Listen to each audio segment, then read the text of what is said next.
Our beloved Steam wasn't always like this. There was a time when it looked like this, and even like that. Some people even hated it. And I wanna rewind time and remember what it was like to use Steam during different stages of its evolution, spending a bit more time, of course, in the good old scruffy 2000s.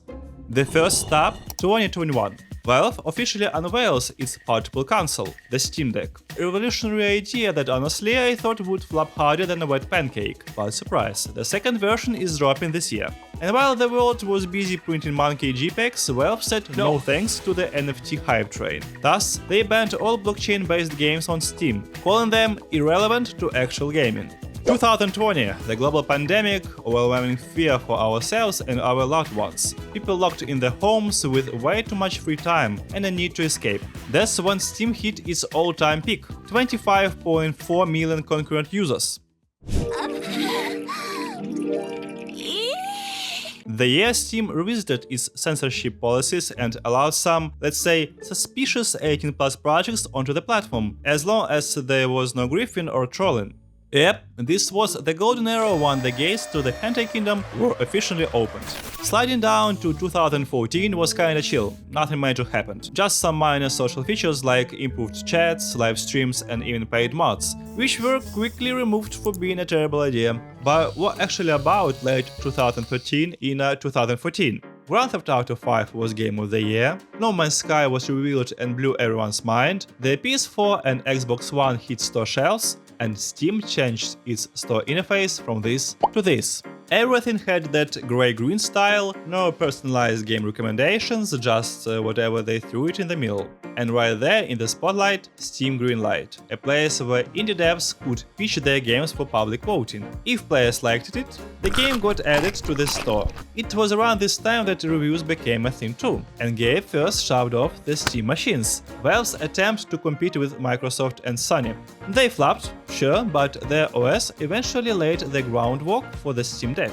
We begin to gently delve further in 2012, when Steam first introduced early access and the community market for in-game items, and you could see your friends' purchases in your activity feed. In 2010, Steam added two-factor authentication to boost account security, since more users meant more hacks. But the store design didn't change much. And before jumping into the 2000s, let's touch on the early versions of the Steam mobile app. Here's how it looked in 2012, the year it launched. For some reason, it really gave off Instagram vibes, probably because of the rounded icons and oval UI. 2009. The Activity tab didn't exist yet, and for the last time ever, we saw the Cyber Cafe tab, a Steam service for hosting servers in internet cafes, so people could all play the games you shared. 2008, Steam started thinking about making its catalog prettier, since the platform had over 1000 games by then. Games ratings were tied to Metascore and looked like this, and the purchase page like this. Also, Valve was still promoting its own merch, and I gotta say, this little guy was pretty convincing.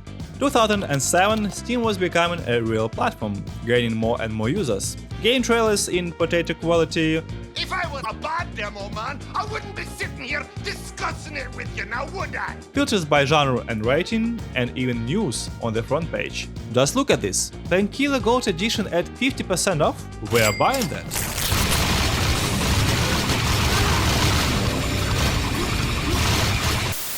In 2006, Garry's Mod dropped, and this is what the new year felt like on Steam back then. Earlier that year, there wasn't even a game carousel yet. But hey, at least we could play Zuma Deluxe.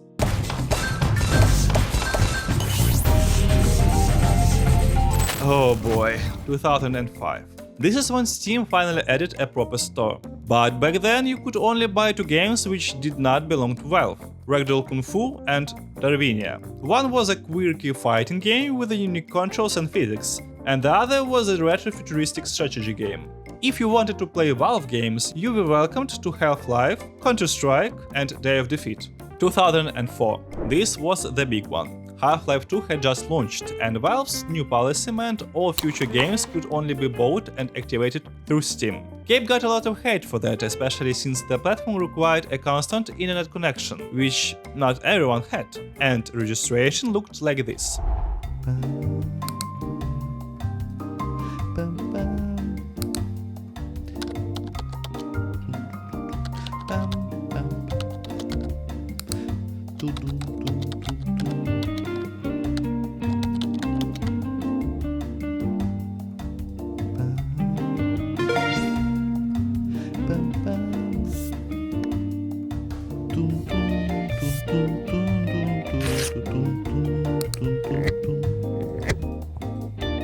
In 2003, people were watching a young Adam and Jamie test whether you could polish a poop, and everyone was hyped for Pirates of the Caribbean. Meanwhile, Steam was just starting out. It was meant only for downloading and updating Counter-Strike 1.6, and listing all the servers in one place.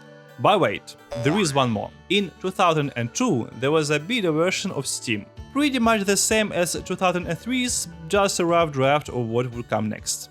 The birth of something that would change how we play, buy, and argue over video games forever.